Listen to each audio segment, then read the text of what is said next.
What is it that makes a great fight scene great? What separates the contenders from the also-rans? Join me as I pick through the best fights in anime, scrape by scrape and blow by blow to find out. I'm Jeff Thu, and this is Animelee. Today we're going back to the world of My Hero Academia to take a look at what I think is this show's best fight so far, and one of the all-time best fights in anime, period. All Might vs. All For One does everything that a good fight scene needs to and goes beyond. It has some of the highest stakes of any fight in the series, putting the life of a character that at least some of us care about on the line, while also effectively putting the stability of the entire world at risk. These stakes and their payoff feel well earned from a narrative standpoint, as the series has built up All For One as a villain since we first saw All Might's crippling injury. Yet it comes as a legitimate surprise, and a pleasant one at that, since, well, you don't expect to see the strongest villain in your superhero story show up unannounced for a final showdown with your strongest hero at the climax of Act Friggin' 1. Well, unless you caught all of the anime's subtle Star Wars allusions, then you might have expected to see Vader take Obi-Wan out a little early, but even then, this battle goes down with a lot more fanfare and explosions than that iconic Star Wars scene. The animators went all out with just about every second of this fight, packing it with sakuga and interesting poses and shot compositions, while going the extra mile even in shots where they could have taken easy shortcuts. It features some of the best uses of the show's incredible soundtrack to date, which underscore a number of powerful, game-changing story beats, because yeah, this fight tells a story, a hell of a good one that marks a turning point for the show's entire universe. And on top of that, the fight choreography is exciting and creative, speaking to both the personalities and the skill sets of every character involved. Yes, even though All For One chooses to throw a real big punch instead of using all the less conventional abilities at his disposal, but we'll get to that. Actually, no, I've got to break format to address this right up front. A lot of this show's detractors have come down on this fight as being uncreative, boring, and just more punching, and while it would be silly and arrogant of me to sit here and tell you that you're wrong if you were bored watching this fight, everyone reacts to things differently after all, I will tell you that you're wrong if you say it's lazy or thoughtless. There's a lot of actual strategy going on in this fight, which we'll get to in a second, but it's also important to consider the intention behind each fighter's actions and what All For One is trying to accomplish in the fight. Because his goal is not just to kill All Might, it's to kill him in the most painful way possible and to destroy everything that he represents. To tear down the symbol of peace that he spent his entire life working to create. Not just because he knows that shaking people's faith in heroes will facilitate a new era of villainy, but because he holds All Might personally responsible for destroying the criminal enterprise that he's spent his entire life building. He wants revenge. Plain and simple. It's questionable if he even could win with some insane combination of teleportation and claws and other stolen powers, since All Might's whole thing is being strong enough to take on many different villains with different powers at once, but moreover, it wouldn't send the same message. All Might is a guy who can punch any evil, no matter how strong, and make it go away. So if a villain shows up on national television and punches him back even harder, that instantly destroys his symbolic value. And All For One cares a lot about symbolic value. That's why he plucked Nana Shimura's grandson off the streets and groomed him to be his successor, knowing it would devastate All Might. That's why, after a lifetime spent working from the shadows, he was willing to step into the spotlight just for a shot at ruining All Might's reputation. That's why he's okay with ultimately losing and being sent to jail, because he knows that his absence will motivate Shigaraki to achieve new heights of villainy. But I am getting way ahead of myself by talking about this now, so let's work our way back to the beginning of the fight. Which, to simplify things, I'm gonna say is the moment when All Might comes soaring in to punch the supervillain, and not the moments where he uses his powers to attack him remotely and stuff like that, since they're more setup than anything else. On that note, what is the setup for this fight? All For One and All Might have a long history. All Might's power, One For All, was created by All For One, and yes, that does get really confusing when you're reading it in the script, using his ability to steal and redistribute quirks, which is also called All For One, and that also gets confusing, to toy with his seemingly quirkless brother long ago. The strength stockpiling quirk that he gave to his brother merged with his dormant ability to pass on quirks to others, creating an inheritable super strength quirk that would get stronger as it was passed down. And every carrier of One for All since then has been training and building power with the aim of stopping the tyrannical mega-villain. After his predecessor and mentor Nana Shimura died trying, All Might was the one who actually pulled it off and stopped All for One once and for all. God, gotta stop writing stuff like that. But it cost him dearly, injuring him to the point that he can only fight crime for an hour each day, and he didn't quite finish the job. All for One spent the following years reclaiming his lost power, building up the League of Villains in the shadows with his crippled body, and grooming Shigaraki to take his place as its leader in order to one day destroy the man who destroyed him. All Might was also forced to choose a successor, Deku, who could carry on as the new symbol of peace in the weakened hero's absence. Knowing that the strength of One for All would one day be needed both as a light to keep villains at bay and a weapon to stop All for One if he ever returned. After Deku's class was attacked by the League of Villains and fended them off a few times, Shigaraki laid eyes on his childhood frenemy, the hot-headed Bakugo. Shigaraki had the League kidnap him during their raid on Class 1A's summer training camp, thinking he could make the brash young hero pull a Sasuke and join the villains. Unfortunately for him, Bakugo responds to this by being all like, "Nah, fuck you, I want to be Naruto," in one of my favorite character-defining moments in the entire series, and right after that, All Might and co show up to crash the party. They manage to restrain all the villains in seconds with a carefully laid out plan, while Best Jeanist and Mount Lady capture all of the Nomus in the warehouse in order to prevent them from calling for backup. But then All for One shows up out of nowhere, takes all the heroes out at the warehouse, and uses a teleportation quirk to rescue the League and send the Nomus as a consolation prize. Right off the bat, this introduction confirms All for One's status as the top tier threat that the story's been building up. He takes out two of the strongest heroes we've met so far like it's nothing, and eliminates the advantage created by dozens of heroes and cops working together single-handedly within the space of 2 minutes. He comes across as overwhelmingly powerful, his appearance accompanied by a haunting, operatic theme song straight out of a horror anime that's unlike anything we've heard in the show so far, because he's a threat unlike any the heroes have faced so far. And as All Might comes flying in to fight him, he's got some big problems to solve. The most fundamental building block of any good fight is what I like to call the question. It's the core problem that each combatant needs to answer if they're gonna win. In a boring fight, the question is something along the lines of, "Are you stronger than that other guy?" And the answer is just, "Yeah," or "No, but this new power I just pulled out of my ass is." In a great fight, the question is something uniquely challenging for your hero, and the answer is something interesting that only they could come up with. This fight poses two really interesting questions right out of the gate. All Might is immediately thrown into a stalemate with All for One because he needs to figure out how to fight the world's greatest supervillain while both protecting Bakugo from the other villains who want to kidnap him again and holding back so that he doesn't hurt the person he's there to save. Meanwhile, Deku and his friends hidden behind the wall are faced with their own question. They have the element of surprise and are the only people with any chance of turning the tide of this battle, but whatever they do, they can't use their quirks to attack the villains because without a hero license, that's against the law. And as aspiring law enforcement agents, that's kind of a big deal and a moral line that they just don't want to cross. Or at least Ida doesn't. Deku is all gung-ho to do it. Also, they don't want to get killed. To make matters worse, they're on a tight time limit, as All for One has used one of his many quirks to forcibly activate the unconscious Kurogiri's Warp Gate quirk. If any of the 6 villains fighting Bakugo manages to capture him, they'll be able to escape with him in a matter of seconds.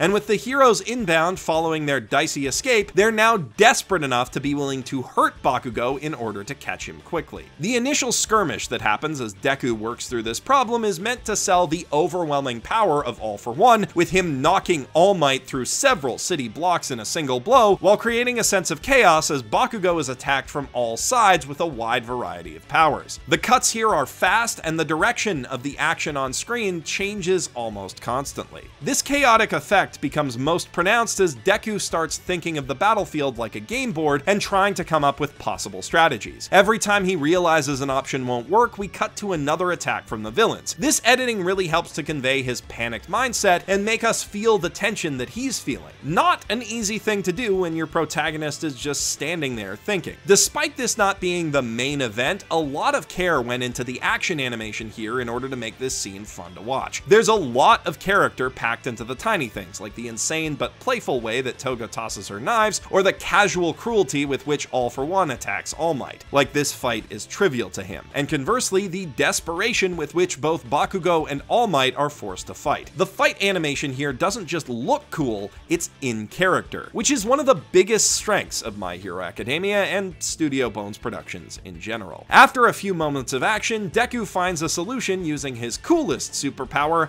lateral thinking. Literal lateral thinking in this case, since he's taking a horizontal problem and solving it with verticality. Remembering how All Might came in from the sky, he realizes that while ground routes are all cut off, he might be able to stage an air rescue. They'll be out of range of the other villains, and since All For One is keeping All Might busy, it stands to reason that the reverse would be true as well. He quickly pulls together a plan using the four most powerful abilities they have at their disposal. His and Ida's speed to propel them forward, Todoroki's ice to create a ramp that will launch them over the villains, and the most important power of all, the power of friendship. Because he knows that Bakugo will be far too stubborn to take help from him or even Ida, but as Kirishima's his best friend, he might actually go for it when he extends his hand. Through a few gorgeous and needlessly complex animation cuts, we see the plan in action as Deku explains the details. This is a nice way of showing how thoroughly he's thought through his strategy without slowing down the pace of the action scene to basically show it twice. This whole fight is packed to the brim with Sakuga, but my favorite sequence, aside from the obvious one, has to be the moment where Bakugo decides to run away. Shigaraki reaches to grab him and his body twists unnaturally in slow motion, closing in over top of him to cut off his escape. This is a really cool and clever use of perspective, and the kind of shot that's only possible when animators are given the freedom to add their own stylistic flourishes and break character models a bit. It's not visually accurate, but it conveys both Shigaraki's creepy, overbearing personality and Bakugo's stubborn, self-assured defiance in two incredible poses, neither of which is in the manga. And everything that follows, the flash as Bakugo's explosions go off, the remarkable 3D motion as he literally rockets through the air, and the fantastically elastic facial animation as he jokingly chastises Kirishima is equally impressive. I want to know who animated these shots because they deserve all the kudos. To take a broader look at the pacing of the fight, the way that the scene builds up in slow motion using the song I Don't Need Pretend Friends to create tension before bursting into super fast action, picking up after a drop with the faster paced song Trinity, just feels great. The direction of the action also changes here. Before, it was all over the place as Bakugo was constantly knocked back and pounded from all sides by the villains. But now the line of action moves quickly and consistently from right to left across the screen. This creates a sense that the heroes have broken the stalemate and are finally moving forward as things go their way. The villains attempt to give chase with Magni's quirk, but they're blocked first by Mount Lady intercepting with a funny goalie-style header, and then by Gran Torino rushing in to stop them before they get a second shot. After this burst of action, the fight slows down for a moment as All Might and Gran Torino banter about Deku's impulsive behavior, and the music cuts out. It's a small victory, a moment of triumph, and this will allow All Might to go all out, but it's over, and there's still a lot of fighting left to go. A lot. God, just look at that time code. There's still a whole episode left. What have I gotten myself into? Still, the League of Villains is down to 2, and Gran Torino is ready to take them on as All Might and All For One square off. Fearing that the entire league will be arrested and render his efforts meaningless, All For One uses Magni's magnetism to send them all flying toward Toga and into the Warp Gate, taking them out of the fight. Shigaraki desperately resists, knowing that if he leaves his mentor behind now, he probably won't see him again. He has a twisted attachment to the man who saved him from the streets, even though Darth Vader over here only did it to fuck with All Might. We see legitimate heartbreak on Shigaraki's face as he's pulled through the portal, crying out in desperation through his chapped lips and horse teeth. Damn, this dude is ugly. It would honestly be kinda touching if both parties involved weren't absolute monsters, but then that's another one of My Hero Academia's strengths. It makes all of its villains, even the absolute bastards, at least mildly sympathetic, creating the impression that they have emotions and relationships relationships, albeit very twisted ones, and making them seem like real humans instead of just unfeeling monsters of the week. All Might tries to at least use this moment as an opening to land an attack, but All For One is a step ahead of him and uses his warp quirk in combination with a shock inversion power to block the blow with Gran Torino's face and throw the force of the punch back at All Might, tearing off his shirt sleeve. After another punch, he uses his air blast to knock the hero back and begins monologuing, like all good villains do, about how much he hates All Might, how he's gonna destroy him, and how even with Bakugo gone, he's going to attack the civilians behind All Might to keep him from going all out. That last point really sets All Might off, and the music swells epically as he shouts back his retort, catching All For One off guard and condemning his selfishness and unearned arrogance toward people who are just trying to live their lives. Then he hammers the point home by, well, hammering it home, charging forward too fast for his enemy to react and smashing his face into the dirt, shattering his Darth Vader-esque mask with the impact. Once more, the music cuts out and we see that All Might has pushed himself to his limit. He's on the verge of transforming back into his weakened state, but at least he's delivered the finishing blow.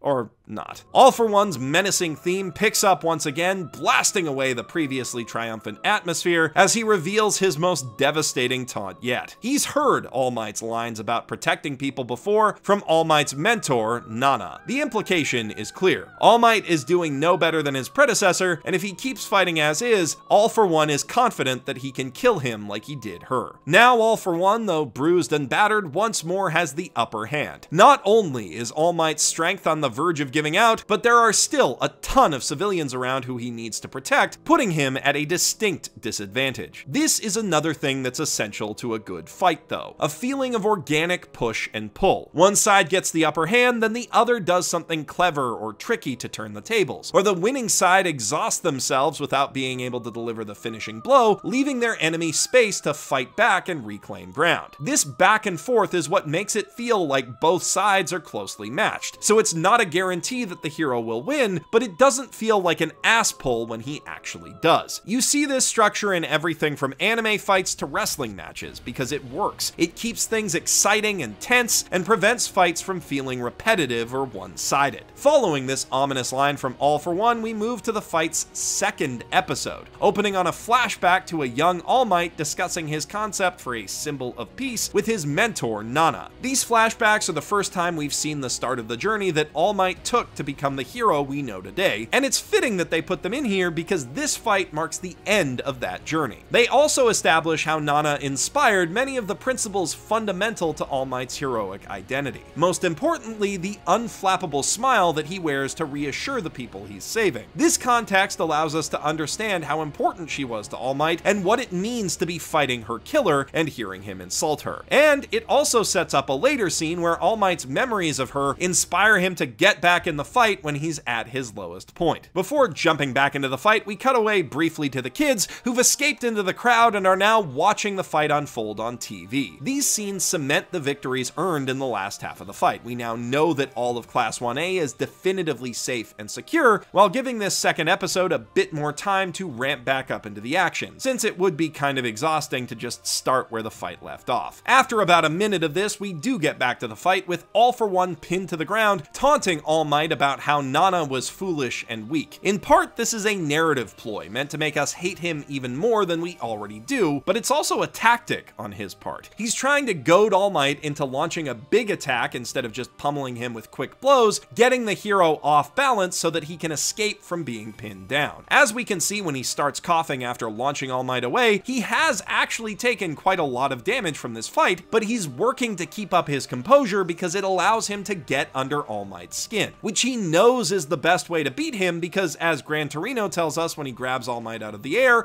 that's what All For One did in their last fight before punching a hole in his stomach. A lot of the time in anime, the dialogue exchanged in a fight is just there for emotional context, so it's cool to see this villain deploying psychological warfare as part of his strategy. It makes him seem that much more devious and dangerous. In his pep talk, Gran Torino succinctly sums up the new questions posed to All Might in this stage of the fight. Can he keep his cool soul while fighting the man who killed his mentor? And can he find a good way to get around the overwhelming power of All for One's combined quirks and sneak in a good hit past his guard, while still defending all of the civilians left around him? The cutaway to the news chopper that All Might just barely avoided crashing into establishes new, higher stakes for the fight, which are needed now that Bakugo has been saved. The entire country is watching. Most of Class 1A are sitting in front of their TVs and computers, horrified, while across the country people are complaining that heroes are getting soft, with the last bastion of their faith in hero society being the belief that All Might will win this fight in the end. Which means that, if he doesn't, that faith will be shattered. All for One may not be about to literally destroy the planet if he beats All Might, but he may as well be, since giving the #1 hero a public beating will throw the entire nation into chaos. Here, the show is using one of the more unique aspects of its setting, the way that one of its characters has been positioned as a pillar holding up, well, basically the entire world, and uses it to create high narrative stakes that simply wouldn't work in another setting. This also highlights a key flaw with the show's world that needs to be fixed. All of its stability is tied to a single point of failure. And things are about to get worse. All for One gets ready to fire off another blast with his air cannon, which All Might and Gran Torino are about to dodge, except at the last second, All for One points to a civilian caught in the rubble behind them. To save her, All Might takes the blow head on, and the force of it drains the last of his strength, causing him to revert to his emaciated true form. On live television, in front of the entire country, which leaves just about everyone watching looking surprised, and Deku looking like he just found a spider under the toilet seat as he realizes the full implications of this secret being out. We cut back to the battlefield, where All for One continues his taunting. This over-the-shoulder shot paints All Might as small and weak next to the towering villain, showing us the position that All for One thinks that he's in now that he's revealed All Might's secret. But a zoom into All Might's eyes filled with determination shows us that he's wrong. Even in his weakened state, the heroic spirit that made All Might a symbol of peace still burns in his heart, an idea we see embodied in this next shot as his head rises into frame until he's completely eclipsed All for One. This is a fantastic shot, both for the meaning they pack into the cinematography and the effort they put into animating it. They could have easily just used motion tweens with a static image of the back of All Might's head for roughly the same effect, but they actually redraw him as the camera moves down his back to make the shot feel more three-dimensional. One more example of Bones going plus ultra with the animation. But All for One has one more psychological weapon that he's been waiting for the right moment to deploy. His very own version of "No, I am your father." The revelation that Shigaraki Tomura is Nana Shimura's grandson. And with this revelation, the already dire music stops, and the soundscape is overwhelmed once again with the villain's chilling theme song. For the first time in the series, we see All Might stunned, at a loss for words, as the implications of this wash over him, intercut with flashbacks to his master's wisdom about the importance of a hero's smile, which tell us exactly how important it is that All Might keep going, and how terrible a position he must be in to have lost his smile entirely. The hollow, sunken expression that we see here is honestly just about as devastating as any of the actual hits we see doled out in this fight. The effect exaggerated by using a twisting camera to show how this information is shifting All Might's world, and by rendering his close-up face in a rough, sketchy art style that suggests he's on the verge of unraveling entirely. This is excellent use of both cinematic language and a stylistic shift that's only really possible in animation. The woman in the rubble makes a cry for help, which seemingly falls on deaf ears, and we cut to the crowd, who are falling into a panic as they watch the symbol of peace seemingly giving up while on the verge of defeat. The scene then plays on one of the oldest cliches in the anime book, the world cheering for the hero to win, sending energy to his spirit bomb or whatever. Except it presents an interesting twist on the concept. This isn't some inspiring moment where all of humanity comes together, it's a moment of collective desperation and delusion, with the whole crowd trying to convince themselves, despite all evidence to the contrary, that All Might will stop the bad guy, because they are personally terrified of what it will mean for them and their society if he doesn't. That's especially true for Deku and Bakugo, who have both built their entire self-image on a desire to be All Might, so naturally they cry out the loudest and most desperately of anyone in the crowd. This makes for one hell of a gut-wrenching low point, but but of course, the purpose of bringing your audience down like this is so that it feels all the more impactful when you rocket them back up. Though it throws him off, after taking in this information and thinking about what it really means, All Might once again flexes and responds. After a few moments where we're left wondering what state he's in, we cut to a shot of his face, smiling confidently. As much as learning this has hurt him, all that All For One has really accomplished is strengthening his resolve. Recalling his mentor's advice and the reason he became a hero in the first place, All Might summons up one last burst of strength, but he only has enough power left to bulk up one arm. Still, All For One is on edge because he knows that when he's injured and backed into a corner, All Might is at his most dangerous. This is a particularly great line for what it implies.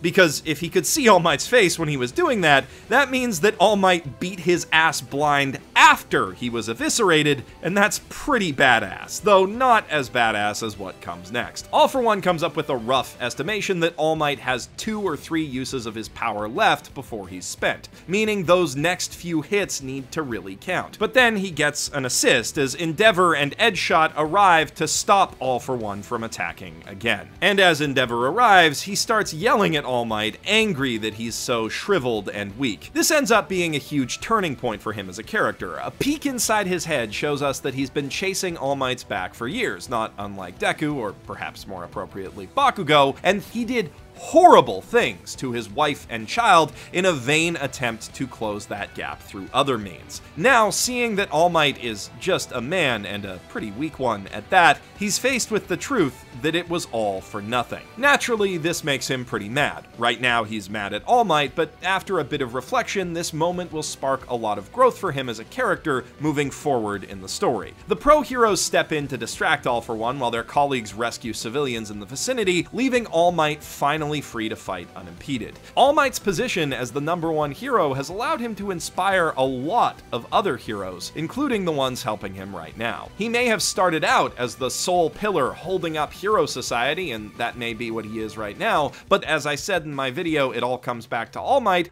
I believe that the kids that he's teaching now will collectively form an even stronger foundation for society in the future, becoming an entire group of the greatest heroes and Mineta, instead of producing just a single great hero in Deku. But we don't have much time for optimistic story theories, as All For One is still here to ruin the mood, blowing away Edgeshot and the other heroes by firing his air cannon into the ground. Despite this show of strength, his tone has changed. He's still trying to laugh and mock All Might, but he's getting angry now, noticeably losing control. He buffs up his arm into a twisted mass of flesh and metal with a, quote, ultimate combination of muscle boosting and strength enhancing quirks, aiming to crush All Might in a single blow. As he prepares to swing, he makes a clear threat, shouting out Deku's name. He knows who inherited All For One, and once All Might is dead, Deku is next. This is meant to demoralize All Might in his final moments, make him die full of regret, and indeed, things don't look good as the mere impact of the punch, in addition to warping the space around them, kinda shatters all the bones in All Might's arm before he buffs it back up. Apparently using his muscles to hold the bones together, that's gotta hurt. Although that doesn't hold the blood in.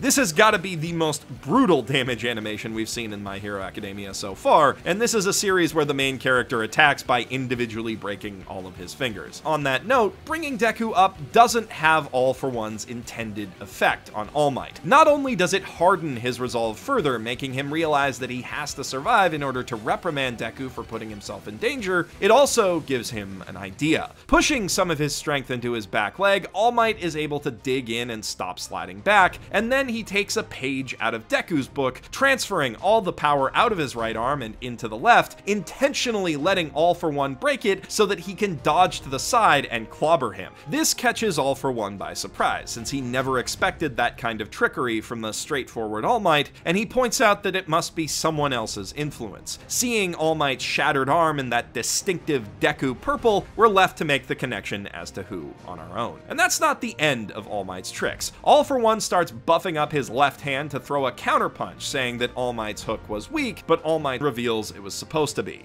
He didn't put his back into it, he pulled the punch in order to drop his enemy's guard, and then follow up by going full Deku, delivering the finishing blow from an unexpected angle all using his already broken arm. Deku doesn't know it, but this is a huge milestone in his development. His mentor and childhood hero, the man who gave him his power, wins the final fight of his career using something that he learned from his protege. This is Deku finally giving back to the man who gave him everything. United States of Smash may just be a punch on paper, but there's a lot of weight behind it in every sense of the word. And that weight is amplified as the show takes its time building up to the final blow. Triumphant music picks up in the background as we see the spark of One For All passed down through generations to Nana, who offers up words of encouragement before finally handing it off to All Might. His shattered arm beefs back up, an explosion goes off behind him, because why not at this point,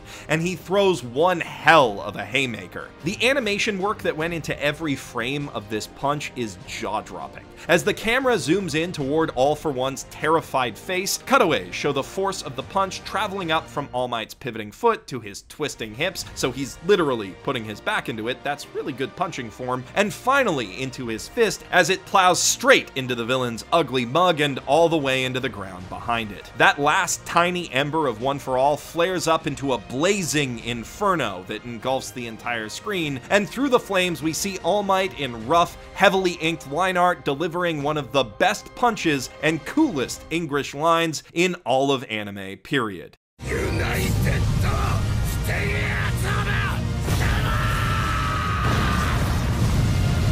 The impact is shown in a close-up to demonstrate just how badly All For One's face is getting fucked up here, then a second wide shot to show All Might shattering the ground around them with the force of his fist, and finally an extreme wide shot to show the force of the punch whipping up a tornado strong enough to pick up buildings around them. Here we're seeing the fundamentals of great action animation, anticipation, exaggerated impact, and follow-through taken to their logical extremes, and it makes for an awesome climax to an equally awesome fight. At last, with the fight settled, we get this somber, silent moment. The last flame of One For All finally burns out inside of All Might, and the people look on, stunned at the incredible display of power they've just seen. One For All lies unconscious in the dirt, his intimidating breather mask totally destroyed, leaving his figure cut down to the fragile human underneath. And an equally fragile All Might is hunched over him, bleeding. But he's not done. Using strength he doesn't have left, he raises his fist and buffs back up one last time to strike a victory pose as his theme song triumphantly kicks in. In this moment, even though he's about to collapse, he strikes one last blow against All For One, dispelling the fear that he'd sown in everyone's hearts and showing them the symbol of peace that they need to believe in. That is how you finish a goddamn fight.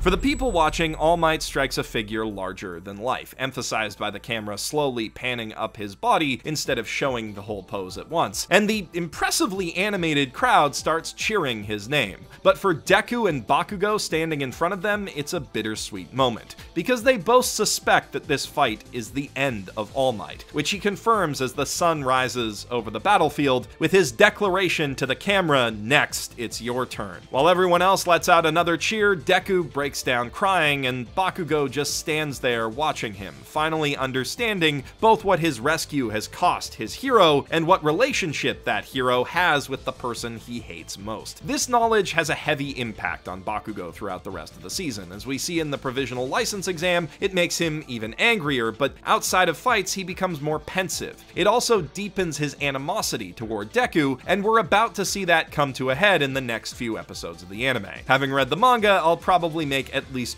one video out of that. But really, this fight impacts every last character in the series. The villains, though shaken, become emboldened with All Might forced into retirement, and are only going to come back stronger and in greater numbers as time goes on. With All Might out of the picture, the world now has to place its faith in other top heroes like Endeavor, who has a lot of shit to figure out on his own if he's ever going to be the kind of hero that All Might was. And Deku, though not ready to take up All Might's mantle, kinda has to now. This puts him under a lot of pressure to come into his own as a hero and master One For All in order to stop the threat posed by Shigaraki and his cronies. And last but not least, the city is going to be paying off the repair bill for this fight for a long freaking time. As I said at the top of this video, this is a truly standout fight, and it kinda has to be. It marks the effective end of Act 1 in My Hero Academia's broader story, and has to pull a lot of weight in shifting the status quo of the show's world. The fight gives the show's main and supporting cast a lot of opportunities to both show off and grow, and it packs a lot of great dialogue, plot progression, and character development, as well as a little bit of backstory, into less than an hour of television. The emotional impact created through that storytelling contributes to a lot of the hype factor of that final punch, but it's not just the writing that makes this fight strong. On a technical level, it's extremely impressive, featuring incredible Sakuga cuts that are placed at perfect moments for maximum impact, while still keeping the animation throughout the rest of the battle at a consistently high level of quality. Every attack feels significant in terms of how it moves the story forward, how it's thought out and executed by the combatants, and how it's executed by the animation team. The characters involved have to actually think around the layout and unique characteristics of the arena where they're fighting, and the shot composition and editing used to convey it is all absolutely on point. I could nitpick some flaws here. Sometimes Gran Torino's commentary feels a bit redundant, and if you think about it, Bakugo could have probably gotten away on his own, but really, that stuff doesn't matter in the face of the incredible moments this fight delivers. It just works.